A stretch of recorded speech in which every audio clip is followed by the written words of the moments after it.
Iran inasema mashambulizi yake yataendelea dhidi ya Marekani hadi watakapojisalimisha kikamilifu. Iran imesema kwamba mashambulizi dhidi ya adui yataendelea mpaka pale wa Marekani watakapoamua sasa wanajisalimisha na kuondoa majeshi yao. Katibu wa Baraza Kuu la Usalama wa Taifa la Iran, Mohammad Bagher Zulqadir, amesema mashambulizi ya vikosi vya jeshi la Iran yataendelea hadi adui atakapojisalimisha kikamilifu na hadi kulipiza kisasi kwa damu ya mashahidi. Kwa mujibu wa shirika la habari la IRIB, Zulqadir alisema katika ujumbe wake kwamba kila nguzo ya moshi inayoonekana katika eneo hilo ni ishara ya kulengwa kwa kituo cha kijeshi, kiusalama au kifedha cha Marekani. Kwa maana mashambulizi makali yatawakumba wa Marekani katika eneo la Mashariki ya Kati, hasa maeneo yao yenye ngome za kijeshi katika eneo hilo la Mashariki ya Kati. Amesema mashambulizi endelevu na yenye malengo yanafanywa na jeshi shupavu la Iran ni mijeledi ya hasira ya taifa hilo la Iran lililoamka dhidi ya mfumo wa utawala wa kibeberu unaofanywa na Marekani, lakini zaidi ni kulipa kisasi kwa damu iliyomwagika, hasa wanapomkumbuka kiongozi mkuu wa serikali ya mapinduzi ya Iran Ayatollah Ali Khamenei pamoja na idadi kubwa ya wanafunzi waliouawa katika siku ya kwanza ya mashambulizi, zaidi ya wanafunzi 168 katika shule ya Minab huko nchini Iran.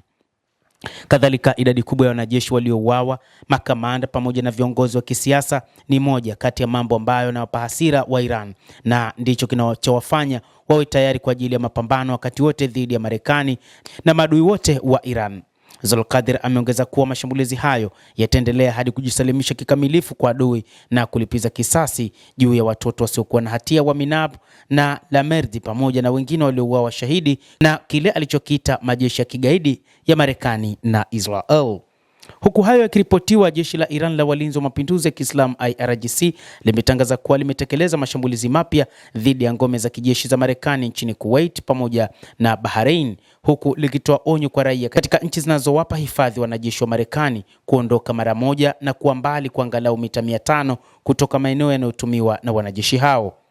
Jeshi la Iran limesema kwamba nchi zote za Mashariki ya Kati, hasa mataifa ambayo kwa sasa yamekumbwa na mashambulizi mazito, yanapaswa kuhakikisha raia wanaondoka katika maeneo hayo ili tu kupisha mashambulizi ambayo watayafanya kuepusha vifo vya wale wasiokuwa na hatia, hasa katika nchi ya Jordan pamoja na Bahrain. Na inatajwa kwamba mataifa haya ya Jordan na Bahrain ni miongoni mwa mataifa ambayo yalifanya mashambulizi kwa kutumia ndege zao zisizokuwa na marubani kuishambulia Iran, na ndio maana sasa wa Iran wanaendesha mashambulizi makubwa dhidi ya mataifa hayo mawili ya Jordan, Bahrain, lakini pia na mataifa mengine yaliyopo Mashariki ya Kati.